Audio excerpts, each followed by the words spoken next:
নমস্কার বন্ধুরা, আমি শিল্পী। আমার চ্যানেল ফিল্মসারে তোমাদের সবাইকে স্বাগত জানাই।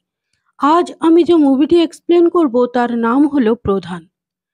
দীপক প্রধান নামে একজন সৎ পুলিশ অফিসার যে তার মিশন কমপ্লিট করার জন্য যাচ্ছে ইস্ট বেঙ্গলের ধর্মপুর গ্রামে। গ্রামটি পলিটিক্যাল ইল্লিগ্যাল কাজের সাথে জড়িত। দীপক প্রধান কেমন করে ধর্মপুরের মানুষদের এই কুচক্রের হাত থেকে বাঁচাবে তাই নিয়েই সম্পূর্ণ মুভিটি। তাহলে বন্ধুরা, আমার সম্পূর্ণ এক্সপ্লেনেশনটি দেখো। আর যদি ভিডিও ভালো লাগে তো অবশ্যই লাইক করো, সাবস্ক্রাইব করো এবং কমেন্ট করে জানিও কেমন লাগলো আমার এক্সপ্লেনেশনটি। তাহলে চলো আর কথা না বাড়িয়ে শুরু করি। আজ দীপক প্রধানের বাড়িতে প্রচুর ধুমধাম, কেননা আজ তার ভাত কাপড়ের অনুষ্ঠান। সদ্য বিয়ে হয়েছে দীপক প্রধানের। দীপক একটু দেরি করে বাড়ি ফিরল। তার বাবা মা কারণ জানতে চাইলে দীপক বলল, আমার ট্রান্সফারের লেটার এসেছে বাবা, সেই জন্যই দেরি হলো। ইলেকশনের ডিউটি পড়েছে ধর্মপুরে, নর্থ বেঙ্গল। পরশু যেতে হবে। যাই হোক, ভাত কাপড়ের অনুষ্ঠানে সবাই যখন দীপককে বলতে বললে যে বল আজ থেকে আমি তোমার ভাত কাপড়ের দায়িত্ব নিলাম, তখন দীপক তার স্ত্রীকে বলল, আজ থেকে আমরা ভালো বন্ধু হলাম। আমরা দুজনে মিলে আমাদের পরিবারের সবাইকে ভালো রাখবো। এরপর দীপক তার স্ত্রীকে নিয়ে ধর্মপুরের উদ্দেশ্যে রওনা হলো। ধর্মপুর স্টেশনে তাদের ওয়েলকাম জানাতে এসেছে সেখানকার স্থানীয় পুলিশকর্মী বিবেক রায়। ধর্মপুরে দীপক এবং তার স্ত্রীর থাকার ব্যবস্থা করা হয়েছে এই গ্রামেরই এক মাস্টার মশাইয়ের বাড়িতে। তার নাম জীবন কৃষ্ণ সরকার। যদিও তিনি মাস্টার মশাই সম্বোধনটা খুব একটা পছন্দ করেন না। মাস্টার মশাই সম্বোধনটা শুনে তিনি খুব রেগে যান। তার কারণ আমরা পরে জানতে পারবো। এই বৃদ্ধ দম্পতিরা একাই থাকেন এই এত বড় বাড়িতে। তাদের একমাত্র ছেলে বাইরে কাজ করে। এনারা তাদের নিচের তলের দুটো ঘর ভাড়া দিয়েছেন। তাদের মধ্যে একটাতে থাকে প্রদীপ বাবু, তার স্ত্রী শিখা আর তাদের একমাত্র ছেলে পলতে।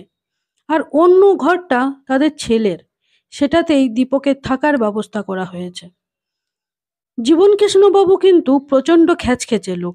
তিনি প্রথমেই বলে দিলেন, যদি এর মধ্যে আমার ছেলে চলে আসে তাহলে তোমাদের বাক্স প্যাঁটরা গুছিয়ে পেরিয়ে যেতে হবে। কিন্তু সেখানেই সমস্যা, কেননা তাদের ছেলে কোনো দিনই এখানে আসেন না। আসা তো দূরের কথা, ফোন করে একটা খবর পর্যন্ত নেয় না।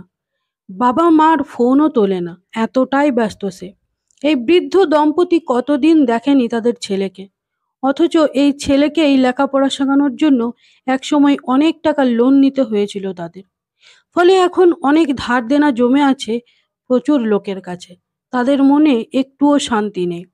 ঘরে ঢুকতেই তারা দেখল যে ছেলের ঘরটা সুন্দর করে সাজানো রয়েছে। দীপক বিবেকের সাথে গ্রামটা ঘুরে দেখবার জন্য বেরোলো। রাস্তায় যেতে যেতে একটা স্লোগান শুনতে পেল দীপক, প্রধান তুমি গদি ছাড়ো, পুকুর বোঝা বন্ধ করো। বেশ কয়েকজন মিলে চিৎকার করে এই স্লোগানটা দিচ্ছে। আসলে একটা বিরাট বড় পুকুরকে বুঝিয়ে ফেলা হচ্ছে এই অঞ্চলের প্রধান জটিলেশ্বর মুখার্জির কথায়। তার কথাই এখানে বাঘে গরুতে একসাথে জল খায়। ভয়ঙ্কর দৌরাত্ম্য তার এই গ্রামের উপর। গ্রামের লোকেরা ভয়ে তটস্থ হয়ে থাকে। তাও কতগুলো গ্রামবাসী মিনতি করছে যে এই পুকুর যেন বোঝানো না হয়। এই পুকুরের মাছ চাষ করেই তাদের রুজি রোজগার চলে। কিন্তু কে শোনে কার কথা? জটিলেশ্বর বাবুর লোকজনেরা এবং সাথে সেখানকার স্থানীয় থানার মেজবাবু নিজে বসে এই পুকুর বুঝিয়ে দিচ্ছে। আওয়াজ পেয়ে সেখানে গেল দীপক, যদিও বিবেক বারণ করলো যেতে, কেননা সেও জটিলেশ্বরের দলেরই লোক, মানে তার কথাই কাজ করে। ঘটনাস্থলে দীপক এসে কি হয়েছে জানতে চাইলে গ্রামবাসীরা বলল যে এই পুকুর বুঝিয়ে দিয়ে ওরা এখানে হোটেল বানাবে স্যার। এই দেখুন পার্টি অফিস এরই মধ্যে বানিয়ে ফেলেছে। আমরা থানায় গিয়েছিলাম স্যার, কিন্তু কোনো কাজ হয়নি। তারা বলেন যে বিবেকও সেখানেই ছিল। এইসব শুনে দীপক মেজবাবুকে পুকুর বোঝানো বন্ধ করতে বলে আর গ্রামবাসীদের আশ্বাস দেয় যে কোনো ভয় পেও না, তোমাদের সাথে থানা আছে, কোনো কিছু গোলমাল হলে আমাকে জানাবে। এই পুকুর আর বোঝানো হবে না। দীপক প্রধান এই থানার বড়বাবু, তাই মেজবাবুকে ইচ্ছে না থাকলেও ওই কাজ বন্ধ করতে হয়। কিন্তু জটিলেশ্বরের লোকজনেরা বেজায় ক্ষেপে যায়, বলে কাজটা ভালো করলেন না। এটা পঞ্চায়েত প্রধানের নির্দেশেই হচ্ছিল। দীপক বলল, তোদের দাদাকে গিয়ে বল গ্রামে নতুন প্রধান এসেছে। খবরটা গেল জটিলেশ্বরের কাছে। বলল, বাবা, এক গ্রামে দুই প্রধান! দেখতে হচ্ছে তো কত বড় অফিসার। একটু রাতের দিকে দীপকের বাড়ি এলো কয়েকজন প্রতিবেশী। তারা একটি আর্জি নিয়ে এসেছে। সেটা হলো, তাদের একটা ক্লাব আছে, তাতে সর্বসাকুল্যে 4 জন লোক। তো সেই ক্লাবের অনারেবল প্রেসিডেন্ট হতে দীপকবাবুকে অনুরোধ করলেন। এই আর কি। এই কথা শুনে দীপক চোখ বড় বড় করে তাকালে তারা ভয় পেয়ে সেখান থেকে চলে গেল। গিয়ে নিজেদের ক্লাবে বসেছে। ঠিক তখন সেখানে গেল দীপক। ক্লাবের নাম হলো পীড়িত প্রতিসংঘ। এই 4 জন মেম্বারের মধ্যে একজন হলেন জনতা জনার্দন পার্টির লিডার প্রদীপবাবু। বলল, এখানে যে পঞ্চায়েত প্রধান আছে জটিলেশ্বর বাবু, তার দৌরাত্মে তো এখানে নমিনেশন জমা দিয়েই যায় না। গত 15 বছর ধরে এখানে কোনো ভোট হয়নি। একজন বলল, আপনার বাড়িওয়ালা কেমন? দীপক বলল, এমনিতে ভালোই, কিন্তু একটু খিটখিটে। একজন বলল, আসলে মানুষটা এরকম ছিলেন না। উনি ছিলেন এখানকারই হাই স্কুলের প্রধান শিক্ষক। এখনকার পঞ্চায়েত প্রধান জটিলেশ্বর মুখার্জি, সে তখন সামান্য একজন পঞ্চায়েত সদস্য ছিল। একদিন স্কুলে জটিলেশ্বর বাবু ভাগ্নেকে মাস্টারমশাই দুঘা মেরেছিলেন। পরদিনই দলবল নিয়ে স্কুলে গিয়ে হাজির জটিলেশ্বর। মাস্টারমশাইকে বলে, আপনি হেডমাস্টার হতে পারেন, কিন্তু গায়ে হাত তোলার অধিকার কে দিয়েছে? মাস্টারমশাই বললেন, ছাত্ররা অন্যায় করলে শাসন করব না, দরকার পড়লে আমি আবার শাসন করব। আর স্কুলটা নেতাগিরি করবার জায়গা নয়, বেরিয়ে যান এখান থেকে। এরপর জটিলেশ্বর তার দলবল নিয়ে মাস্টারমশাইয়ের বাড়িতে চড়াও হয়। মাস্টারমশাইয়ের গায়ে হাতও তোলে। মাস্টারমশাই কমপ্লেন করলেন পুলিশে। জটিলেশ্বর অ্যারেস্টেড হলো। আর সেই বছরই এই ঘটনার জেরে জটিলেশ্বর পঞ্চায়েত ভোটে হেরে ভূত। জটিলেশ্বর বলল, এর বদলা আমি নেব মাস্টার। এরপর স্কুল ফান্ডে প্রচুর টাকা চুরির অপবাদে হেডমাস্টার মশাইকে স্কুল থেকে বের করে দেওয়া হলো। এই জন্যই উনি মাস্টারমশাই সম্বোধনটাকে ঘৃণা করেন। এরপর দীপক যায় এসপি অনুরাধা সেনের কাছে।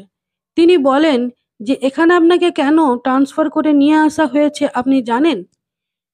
ম্যাডাম বলল, সামনেই পঞ্চায়েত ইলেকশন। লাস্ট 15 বছর এই ধর্মপুরে কোনো ইলেকশন হয়নি। অপোনেন্ট পার্টি এখানে নমিনেশন ফাইল করে না, বলা ভালো করতে দেওয়া হয় না। এই বছরের নির্বাচন ধর্মপুরে যেন সুষ্ঠুভাবে হয়, তার দায়িত্ব আপনার। থানায় ফিরে এসে দীপক লক্ষ্য করল যে থানায় ন্যাশনাল ফ্ল্যাগ লাগানো নেই। বিবেক বলল, এখানে স্যার লাগানো হয় ওই 15 আগস্টের দিনই, তার পর দিনই খুলে আবার রেখে দেওয়া হয়।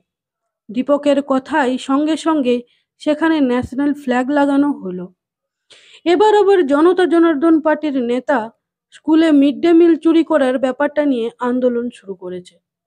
সে হেডমাস্টার মশাইকে বলল, সরকার তো সবই দেয়, কোথায় যায়? 80টা ছাত্রের জন্য 40টা ডিম, বাকি ডিম কোথায়? সেখানে আসে দীপক প্রধান। এরপর যেখানে রান্না করা হচ্ছে সেখানে যায় সত্যিটা কি তা জানার জন্য। দেখে কি নোংরা আনহাইজেনিক পরিবেশ যেখানে রান্না করা হচ্ছে সেই জায়গাটা। ভাতের চালে অসংখ্য পোকা, ওই পোকাগুলো সমেত চালটাই ভাত রান্না করা হচ্ছে। বেশ কিছু ডিম অন্য ঘরে আলাদা করে সরিয়ে রাখা হয়েছে। দীপক বলল, সরকার থেকে প্রতি মাসে টাকা আসে বাচ্চাদের জন্য, চাল ডাল ডিম কেনার, আর আপনারা বাচ্চাদের সেগুলো না দিয়ে বাজারে বিক্রি করছেন। দীপক মেজবাবু দত্তকে বলল যে এক্ষুনি এই হেডমাস্টারের নামে কমপ্লেন চাই, তারপর সাসপেন্ডটা কিভাবে করতে হয় সেটা আমার জানা আছে। হেডমাস্টার মশাই পায়ে ধরে বললেন যে, স্যার, এটা আমি একা করিনি। দীপক বলল, আর কে আছে তোমার সাথে? হেডমাস্টার মশাই বললেন যে, প্রধান, এই অঞ্চলের, এই গ্রামের প্রধান। নাম করতে করতে সেখানে এসে উপস্থিত হয় জটিলেশ্বর মুখার্জি তার দলবল নিয়ে। এসে বলে, এসব কি হচ্ছে আমার স্কুলে?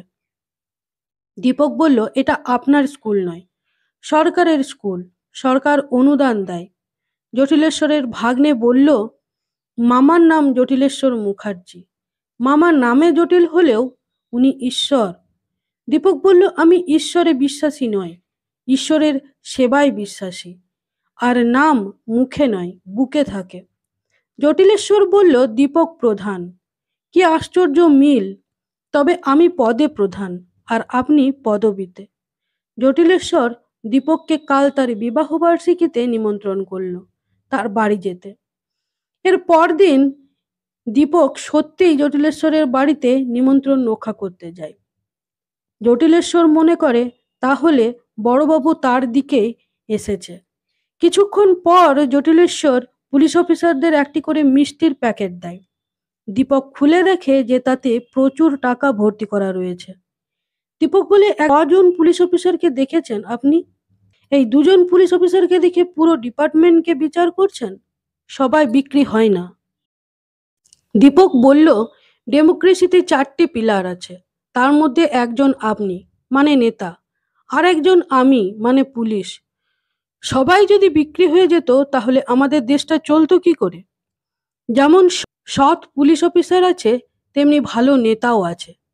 এই বলে দীপক চলে যাচ্ছিল। জটিলেশ্বর বলল, এ কি, আপনি কিছু খেয়ে যাবেন না? দীপক বলল, ওই যে একটা প্রবাদ আছে না, কারা যেন এক ঘাটে জল খায় না। দীপক চলে যেতে জটিলেশ্বর বলল, আমাকে কোনটা বলল রে ভাগ্নে? ভাগ্নে বলল, বোধহয় গরু বলল, মানে বাঘে আর গরুতে এক ঘাটে জল খায় না, তাই তো? তা উনি তো বাঘ, আর আপনি বোধহয় গরু। জটিলেশ্বর কষে তার ভাগ্নেকে একটা থাপ্পড় মারল। এরপর মাস্টারমশাই বাজার করতে এলে সেখানে জটিলেশ্বরের লোকজন এসে তাকে বিরক্ত করে, গায়ে হাত দিয়ে ঠেলে দেয়, ধরে ফেলে দীপক। সেই সময় বিবেক একটা ছেলেকে কষে একটা থাপ্পড় মেরে বলল, অনেক পাপ করেছি, তাই হাতটা ধুয়ে নিলাম। খবরটা দিল জটিলেশ্বরকে। একজন বলল, পুলিশ অফিসারের জন্যই মাস্টারের এত ডানা গজিয়েছে। জটিলেশ্বরের ভাগ্নে ঘুটে বলল, মামা, ওই মাস্টার মশাইয়ের অনেক দেনা আছে শুনেছি বাজারে। জটিলেশ্বর বলল, ধার? কে ধার দিল রে ওকে? ভাগ্নে বলল, গোবর্ধন মালি। এরপর গোবর্ধন বাবুকে ডেকে পাঠানো হয় পঞ্চায়েত অফিসে, আর ভয় দেখিয়ে বলে যে টাকাটা ধার দিয়েছো সেটা এক্ষুনি চাইবে ওই মাস্টার মশাইয়ের কাছ থেকে, না দিতে পারলে ওই বাড়িটা আমার চাই। গোবর্ধন বাবু বেশ ভালো মানুষ, তিনি গেলেন মাস্টার মশাইয়ের বাড়ি। অনেক কষ্টে বললেনও টাকাটা ফেরত দেওয়ার কথা, কিন্তু মাস্টার মশাই বিনীত কণ্ঠে আবার তার কাছে কিছু সময় চাইলেন। গোবর্ধন বাবু আর কিছু বলতে পারলেন না। ওদিকে মাস্টার মশাই বারবার তার ছেলেকে ফোন করেও ফোনে পাচ্ছেন না। ফোন না পেয়ে তারা বাধ্য হয়ে গেলেন তার ছেলে অপূর্বর কাছে, যেখানে সে কাজ করে। 7 লাখ টাকা ধার, যদি ছেলে কিছু হেল্প করে। ছেলের ফ্ল্যাটের দরজা খুলল একটি মেয়ে। সে বলল ও অপূর্বের বান্ধবী, একসাথেই থাকে। অবাক হয়ে গেলেন মাস্টার মশাই আর তার স্ত্রী। এনারা অপূর্বের বাবা মা জানতে পেরে মেয়েটি গেল অপূর্বের কাছে। সে তখন ওয়ার্ক ফ্রম হোম করছিল। হঠাৎ মা বাবা আসায় সে চমকে যায়। এরপর বাইরে বেরিয়ে এসে বলে, একটা ফোন তো করে আসতে পারতে, এভাবে যখন তখন কেউ চলে আসে। মাস্টার মশাই লোনের কথা বলতেই অপূর্ব পরিষ্কার জানিয়ে দিল যে সে এখন 1 পয়সাও হেল্প করতে পারবে না। যতটা উৎসাহ নিয়ে ওনারা সেখানে গিয়েছিলেন, ততটাই দুঃখ আর হতাশা নিয়ে রাস্তায় এসে বসে কাঁদতে লাগলেন দুজনে। এদিকে ধর্মপুরে গ্রামবাসীদের ঘরে আগুন লাগিয়ে দিয়েছে জটিলেশ্বর। একটি বাচ্চা ছেলেকে প্রায় 80% বার্ন অবস্থায় দীপক নিয়ে গেল হসপিটালে। পরদিন ঘটনাস্থল পর্যবেক্ষণ করতে সেখানে যান এসপি অনুরাধা সেন। জটিলেশ্বর তাকে বলে, এর আগে গ্রামে কখনো এরকম হয়নি। এই অফিসার আসার পর থেকেই যত বিপত্তি। এত বড় বিপদে অফিসার প্রেজেন্ট পর্যন্ত ছিল না, একবার ভিজিট করেই চলে যায়। দীপক এসপিকে বলে, আমি ছিলাম, একটি বাচ্চাকে হসপিটালে ভর্তি করতে গিয়েছিলাম। জটিলেশ্বর এসপির কাছে এই দীপক প্রধানের ট্রান্সফারের অনুরোধ করে। এরপর এই হতভাগ্য হতদরিদ্র বাচ্চাগুলোর পড়াশুনোর দায়িত্ব নেয় দীপক আর তার কয়েকজন লোক। তারা আনন্দময়ী পাঠশালা বলে একটা পাঠশালা সেখানে খুলে বাচ্চাদের পড়াশুনোর জন্য, মাস্টার মশাইয়ের বাড়ির নিচের তলায়। কিন্তু মাস্টার মশাই সেটা দেখে রেগে গিয়ে বললেন, আমার অনুমতি ছাড়া তোমাদের এসব কে করতে বলেছে? আমার বাড়িতে এসব চলবে না। এখন দীপক হতাশ হয়ে পড়ে, কেননা সে ভেবেছিল যে এই মাস্টার মশাই পড়াবেন বাচ্চাদের। কিন্তু তিনি না করে দেওয়ায় দীপক তার স্ত্রীকে অনুরোধ করলো তাদের পড়ানোর জন্য। দীপকের স্ত্রী খুব আনন্দের সহিত রাজি হয়ে যায় এবং পড়াতে শুরু করে। কিন্তু দীপকের উদ্দেশ্য তো মাস্টার মশাইকে আবার পড়ানো শুরু করা। কিছুতেই তিনি রাজি হচ্ছেন না, সেই চুরির অপবাদ দিয়ে স্কুল থেকে বের করে দেওয়ার জন্য। মাস্টার মশাইয়ের সেই এক জেদ, তিনি পড়াতে পারেন না। কি করা যায়? হঠাৎ একদিন দীপকের মাথায় বুদ্ধি এলো। সে তার স্ত্রীকে অসুস্থ হওয়ার ভান করতে বলল, তাতে যদি মাস্টার মশাই পড়ান, এবং তাতে কাজও হলো। বাচ্চারা পড়তে পারছে না একাই, ওদের দিদিমণি ছাড়া, এটা তিনি দেখতে পারলেন না। নিজে পড়াতে শুরু করলেন। একদিন সকালে জটিলেশ্বর তার লোকজনদের নিয়ে এসে পাঠশালা ভাঙচুর করলো। মাস্টার মশাইকে চোর বলল সর্বসমক্ষে, আর গোবর্ধন বাবুর টাকা ফেরত দিতে বলল তৎক্ষণাৎ, নইলে বাড়ি ছাড়তে হবে। চোর বলায় মাস্টার মশাই রেগে গিয়ে একটা থাপ্পড় মারলেন জটিলেশ্বরকে। উল্টে সেও মারতে যাবে, দীপক এসে হাতটা ধরে নিল। জটিলেশ্বর হাতটা ছাড়ানোর চেষ্টা করেও ছাড়াতে পারল না। দীপক বলল, আমার হাত ঘুষ খায় না, তাই সহজে ছাড়ানোও যায় না। মাস্টার মশাই আবার পড়াবেন, ভয় দেখিয়ে আপনারা আর কিচ্ছু করতে পারবেন না। জটিলেশ্বর বলে, কাজটা আপনি ভালো করলেন না। আমি এখানকার প্রধান, আর আপনি আজ আছেন, কাল থাকবেন না। দীপক বলল, সে ঠিক বলেছেন, আমার ট্রান্সফার হয়ে যাবে। আপনি শিওর তো যে আপনি প্রধান থাকবেন? গত 15 বছর আপনি ভোট হতে দেননি, কিন্তু এবার এই ধর্মপুরে ভোট হবে। জটিলেশ্বর হেসে কথাটা উড়িয়ে দিয়ে বলল, কে দাঁড়াবে আমার বিরুদ্ধে? দীপক বলল, আমাদের মাস্টার মশাই। চুপ করে যায় জটিলেশ্বর। গ্রামের মানুষগুলোও দীপকের এই সিদ্ধান্তে প্রচণ্ড খুশি। তারাও চান যে মাস্টার মশাই ভোটে দাঁড়ান। পঞ্চায়েত ভোট আসন্ন। জটিলেশ্বরের লোকজনরা বলে, এবার ভোটটা একটু কঠিন হবে।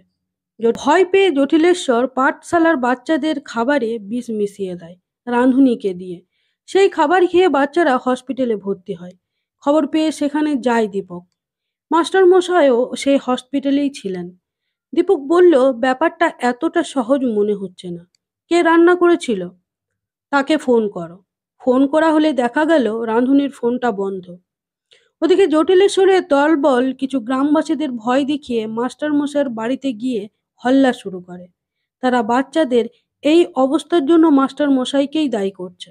জটিলেশ্বর গেল এসপি অনুরাধা সেনের কাছে, গিয়ে বলল, এখন আপনি কিছু করবেন না ম্যাডাম, ওই পুলিশ আর মাস্টার মিলে গ্রামের সর্বনাশ করছে। আপনি যত তাড়াতাড়ি সম্ভব ওই অফিসারকে ট্রান্সফার করুন। ওদিকে থানার মেজবাবু, মানে যে বরাবরই জটিলেশ্বরের দলের লোক, সে মাস্টার মশাইকে গ্রেপ্তার করে জেলে ভরে দেন। দীপক খবর পেয়ে সেখানে যায় যেখানে রাঁধুনি লুকিয়েছিল। অনেক কষ্টে তাকে ধরে থানায় নিয়ে যাওয়া হয়। থানায় বলল যে আমি প্রধানের কথাই এই কাজ করেছি স্যার। মেয়ের বিয়ের জন্য উনি 50,000 টাকা দেবেন বলেছিলেন। এই সমস্ত বিবৃতি মোবাইলে রেকর্ড করে নিল বিবেক, আর এই ভিডিওটা এসপির কাছে ট্রান্সফার করলো। সমস্ত ভিডিওর ফুটেজটাই এসপি দেখলো। দীপক ভিডিওটাকে গ্রামবাসীদেরও দেখালো, বোঝালো যে মাস্টার মশাই নিরপরাধ। জেল থেকে সসম্মানে মাস্টার মশাইকে ছাড়িয়ে নিয়ে আসা হলো। আসন্ন পঞ্চায়েত নির্বাচনের জন্য জোর কদমে প্রচার, রোড শো শুরু হয়ে গেছে। জটিলেশ্বর গরিবের বাড়িতে ডাল ভাত খাবার অভিনয়টা বেশ ভালোই করেছে নিউজ রিপোর্টারদের ক্যামেরার সামনে। কিন্তু ক্যামেরার পিছনে জটিলেশ্বর খেলো মাটন বিরিয়ানি। জটিলেশ্বর বলল, একবার হেরেছি, আর হারতে চাই না। অপোজিশন যেন নমিনেশন জমা দিতে ঢুকতেই না পারে। জটিলেশ্বর নমিনেশন জমা দিতে যাবার সময় তার দলবলের লোকেরা জটিলেশ্বরের মুখোশ পরে তাকে চেয়ার আপ করার জন্য। প্রচুর গুন্ডা লাগানো হয় সামনে, যেন মাস্টার মশাই নমিনেশন জমা দিতে না পারেন। নিজে ভিতরে ঢুকে নমিনেশন জমা দিয়ে চলে গেল। এরপর সেখানে 4 জন জটিলেশ্বরের মুখোশধারী এলো। অফিসার বলল, এ কি, আপনারা এখনো এখানে কেন? জটিলেশ্বর বাবু তো নমিনেশন জমা দিয়ে চলে গেলেন। 4 জন মুখোশ খুলল। দেখা গেল তারা মাস্টার মশাই এবং বাকি তাদের সঙ্গীরা। তারা নির্দল প্রার্থী হিসেবে নমিনেশন জমা দিতে এসেছেন মাস্টার মশাই। তার চিহ্ন হলো বই খাতা। জটিলেশ্বর জানতে পেরে রেগে আগুন। ভোটের দিন দেখে নেবে বলে ওই মাস্টার মশাইকে। এরপর এলো সেই ভোটের দিন। কড়া পুলিশি পাহারায় ভোটদানের পর্ব শুরু হলো। 1 নম্বরে জটিলেশ্বর, 2 নম্বরে মাস্টার মশাই। 2 দলেরই একজন করে কর্মী ভিতরে রাখা হয়েছে। প্রথম দিকে ভোট বেশ শান্তিপূর্ণভাবেই হলো। প্রচুর গ্রামবাসী এসেছে ভোট দিতে। দেখে একটু ভয় পেল জটিলেশ্বর। এরপর জটিলেশ্বর নিজে ভোট দিল আর তার দলের লোকদের বলল, একটু হরিণ লুটের ব্যবস্থা কর। গ্রামের ভিতরে তাদের দলের লোকরা মারামারি লাগিয়ে দিল, বোমাবাজি শুরু করলো। খবর পেয়ে সেখানে গেল দীপক প্রধান। কিন্তু বুথ তো তখন ফাঁকা হয়ে গেল, রইল মেজবাবু। আর তাই সেখানে জটিলেশ্বরের লোকজন ঢুকেই ছাপ্পা ভোট দিতে শুরু করলো। পরিস্থিতিকে একটু সামনে নিয়ে আবার ভোটদান পর্ব শুরু করলো। জটিলেশ্বরের লোক ফোন করে তাকে জানালো যে যা ভোট পড়ছে এ তো সুবিধের মনে হচ্ছে না। জটিলেশ্বর বলল যে ছাপ্পাতে কাজ হচ্ছে না তো ধাপ্পা দে। ফোন করে কেউ একজন দীপককে ডেকে পাঠালো। তারা গেছিল যে আবার কোথাও মারামারি হচ্ছে সেটা ভেবে। গিয়ে দেখলো কেউ কোথাও নেই। ওদের ফাঁদ পেতে ডেকে আনা হয়েছে। কয়েকটা লোক ওদের উপর হামলা করে। একজন তো গুলি করে বিবেককে। ঘটনাস্থলেই বিবেকের মৃত্যু হয়। তখন সন্ধ্যা হয়ে গেছে, ভোট পর্ব শেষ। বিবেকের মৃত্যুতে কান্নায় ভেঙে পড়ে দীপক এবং গ্রামবাসী। গভীর শোকাহত অবস্থায় বিবেকের বোন আর তার একমাত্র ভাগ্নি প্রচণ্ড কাঁদতে থাকে। এরাই ছিল বিবেকের সংসার। আজ ভোট গণনার দিন। আঁটোসাঁটো নিরাপত্তার মধ্যে দিয়ে শুরু হয়েছে ধর্মপুরের পঞ্চায়েত কেন্দ্রের ভোট গণনা। 2 দলের মধ্যে একটা চাপা উত্তেজনা। ভিতরে গণনা শুরু হলে ভোট জোচ্চুরি করা শুরু করলো জটিলেশ্বরের লোকজনেরা। 2 দলের 2-4 জন করে কর্মী ভিতরে ছিল। যারা গণনা করছিল তারাও জটিলেশ্বরের লোক, আর একজন ছিলেন ইলেকশন কমিশনারের অফিসার। কিন্তু কাগজ আড়ালে বেঞ্চে নিচে ফেলে দেওয়া হলো। জীবনকৃষ্ণ বাবু মানে মাস্টার মশাইয়ের ভোট বেশি পড়ছে দেখে অনেক চালাকি করে শেষ অবধি জটিলেশ্বর 6 ভোটে জিতে গেল। তাদের দলের লোক উল্লাস করতে শুরু করলো। মাথা নিচু করে বেরিয়ে এলো মাস্টার মশাই, কারণ তিনি হেরে গেছেন। এরপর দীপক ভিতরে গিয়ে দেখে এখনো কতগুলো ভোট টেবিলের নিচে পড়ে আছে। আবার গণনা শুরু করা হয় দীপক প্রধানের সামনে। তখন মাস্টার মশাই 6 ভোটে জিতে গেল জটিলেশ্বরের থেকে। এবার জটিলেশ্বর হেরে গেল। জটিলেশ্বর মুখ নিচু করে বাইরে বেরিয়ে দেখে যে তার ভাগ্নে ঘুটে এখন মাস্টার মশাইয়ের মাথায় ছাতা ধরেছে।